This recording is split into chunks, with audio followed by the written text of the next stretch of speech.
आपल्याकडे लातूर नांदेड महामार्गावरील नांदगाव पाटी हे ठिकाण जे आहे ते सध्या मृत्यूचा स्पॉट ठरत आहे। या ठिकाणी आणखीन एक अपघात झालेला आहे। दुचाकी आणि कारच्या अपघातात एकाचा जागीच मृत्यू झालाय।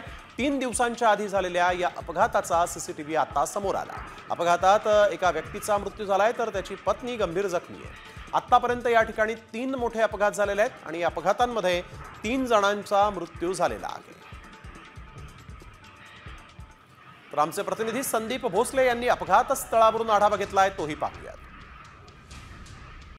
कॉमस्कोर नुसार आता isakal.com आहे देशातील नंबर 1 ची मराठी न्यूज वेबसाईट। प्रत्येक अपडेटसाठी isakal.com ला नक्की भेट द्या। लातूर नांदेड महामार्गावरची नांदगाव पाटी हे अपघाताचं केंद्र बनली आहे। मागच्या 2 महिन्यात या पाटीवरती भीषण असे 3 मोठे अपघात झालेत। प्रत्येक अपघातात ही कारणी ठरते ती बाईक आणि याच बाईक स्वारामुळे तिघांचे जागीच मृत्यू तर 4 जणांना कायमचं अपंगत्व आलंय।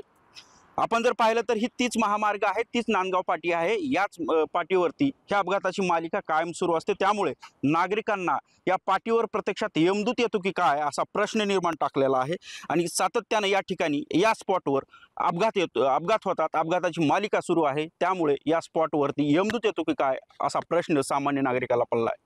संदीप भोसले, साम टी न्यूज, नांदगाव, लातूर।